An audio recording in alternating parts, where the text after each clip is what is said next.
Fala galera, beleza? Então nesse vídeo aqui eu vou explicar de uma forma bem simples qual seria a aplicação de cada um desses tipos de dobradiça do tipo caneca, tá? Hoje em dia tem uma infinidade muito grande de variedades. Eu vou dizer que essas daqui são as mais comuns, mas se vocês pesquisarem, vocês vão ver que tem umas dobradiças bem diferentes desse tipo, que também tem essa especificação dobradiça do tipo caneco, tá? Caneco ou caneca. Mas aqui, vamos dizer assim, que são aquelas mais conhecidas. Aqui eu tenho uma dobradiça reta, uma curva e uma super curva. Então, nessa questão de saber qual é qual, dá para ficar bem evidente, ó. A reta, a curva, você percebe que ela tem uma lombadinha aqui, e olha a super curva. Então, basicamente, o que diferencia nesses tipos de dobradiça e sua aplicação é a maneira como, vamos dizer ali, a porta ela vai ficar, como que é o seu projeto. Enfim, mencionando também essas dobradiças, vou dizer o seguinte: o mais comum é que seja 35 milímetros aqui o diâmetro do furo que precisa fazer para encaixar a parte que fica lá na porta. Pode utilizar uma broca como essa, tem a broca desse tipo com limitador, que é interessantíssimo para quem for fazer a furação de forma manual, numa furadeira manual. Já para quem vai utilizar furadeira de bancada, essa daqui vai perfeitamente, ou aquela, até mesmo a broca chata de 35 milímetros. O que eu não recomendo é, por exemplo, aquela broca chata para você furar na furadeira manual é complicado, tá? Mas ali, com o tempo, acaba pegando a prática. Agora, para uma furadeira de bancada é indiferente. Para furadeira manual, dê preferência para aquela que tem um limitador de profundidade, porque às vezes você pode exagerar na hora de fazer o furo. Esse joguinho, aquele joguinho que você compra no Mercado Livre, eu gostei bastante, tá? Pelo menos para utilizar na furadeira de bancada é perfeito. Mas enfim, deixa eu explicar aqui a questão da aplicação de cada uma delas.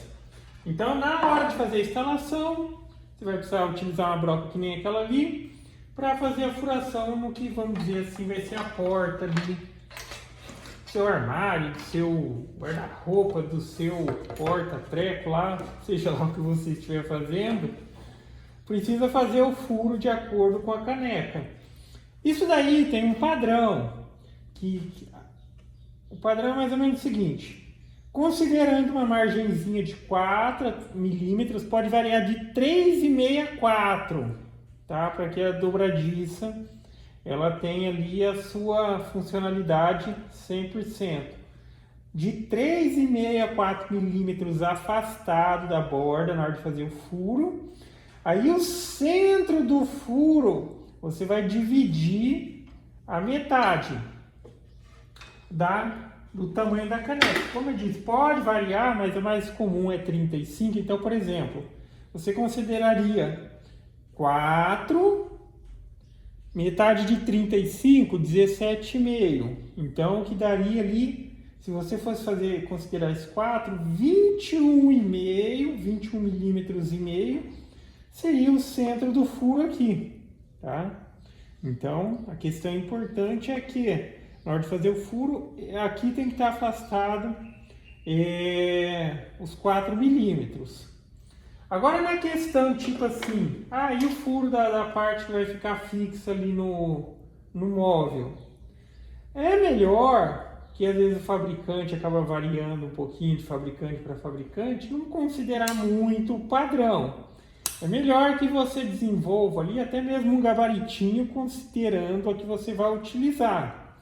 Mas enfim, na prática, vamos dizer ali, já fez o furo, qual que eu vou utilizar? Vamos entender como que seria a situação de cada uma delas.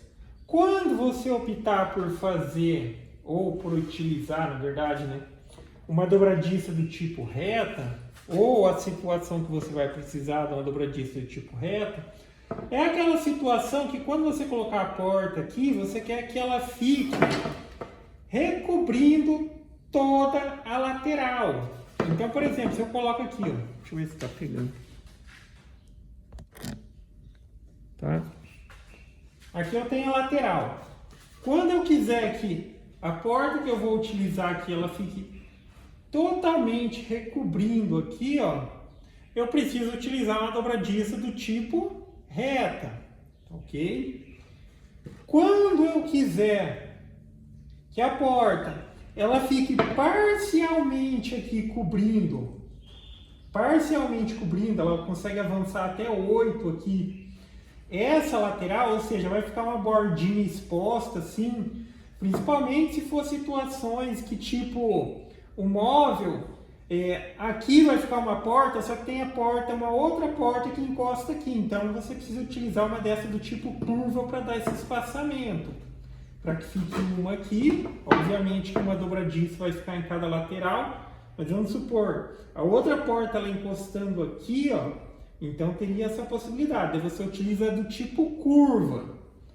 E por fim, a super curva já é a situação que a porta ela fica dentro do móvel. Considere aqui, ó, tá? E é justamente o que eu vou utilizar aqui na minha situação. Se eu quiser colocar ela dentro, exatamente como está aqui, ó, ela está dentro, tá vendo? Aqui eu tenho a lateral e aqui ela está dentro. Então eu utilizo uma dessa do tipo super curva. Então a porta ela abre aqui dentro, assim, ó. Tá? Dessa maneira aqui. Então você coloca ela dentro do móvel. Então na questão de tipo, principalmente na super curva, não adianta referenciar o padrão, falar o padrão do furo dessa peça aqui é 47 milímetros recuado aqui para dentro. Porque na hora de selecionar, eu quero que ela fique bem lá dentro do móvel, você pode optar por tipo deixar ela recuada 2 milímetros, 3 milímetros, 4 milímetros. Existe a regulagem na dobradiça, isso daí é questão depois de alinhamento, para fazer um ajustezinho, mas principalmente na questão da supercurva. Dependendo do móvel, você pode colocar a porta lá mais dentro ou um pouquinho mais para fora, de acordo aí com o seu projeto. Mas basicamente é isso, eu acho que deu para você ter uma noção do que você precisa, porque às vezes a pessoa vai comprar um tipo e para o que ela tinha em mente seria necessário outro. Mas vamos resumir de novo. Quando você quiser colocar a porta de maneira que ela fique dentro da lateral, pode ser até mesmo mais recuada aqui. Aqui eu vou zerar ela para ficar assim bem rente. Você precisa de uma dobradiça do tipo super curva. Quando você quiser utilizar no seu projeto para que ele cubra parcialmente a lateral, essa é tanta questão de se fosse só a questão de tipo, de fato, a porta cobrir parcialmente para ficar exposto, ou a situação que eu mencionei, se tivesse outra porta que também vai encostar aqui. Então eu preciso utilizar do tipo curva. Do tipo curva ela tem um recuo aqui. Aí eu consigo ter uma porta que abre aqui antes e consigo ter essa outra porta aqui também. Então seria do tipo curva. E por fim, se você quiser de fato fazer um móvel que a porta ela vai ficar cobrindo toda a lateral do móvel aqui, ou seja, cobrindo 100%, você vai utilizar a dobradiça reta, tá ok? A ideia do vídeo aqui era para passar uma noção básica a respeito dessas situações. E novamente, é fácil de identificar o tipo, tá? Novamente, ó, a reta, retinha aqui, ó. A curva, ela já tem essa curvinha, e a super curva, ela já tem essa curvona. Olha aqui quando elas estão fechadas. Lembrando também, essas dobradiças aqui, elas têm algumas variações. Essa daqui é a simples, ela só tem tipo tensão no fechamento, para manter a porta tensionada. Só que existe dessas daqui que elas têm o fechamento com amortecedor. Então na hora que você inicia o processo de fechar a porta, que ela começa a puxar, porque daí nessa parte aqui ela já puxa, mas ela vai bem devagarzinho e não bate, tá? Ela encosta, então é aquela com amortecedor. Mas aí são variações. Mas basicamente é isso, galera. Então, gostou do vídeo? Dá um joinha, inscreve no canal, que em breve estarei postando mais vídeos. Falou!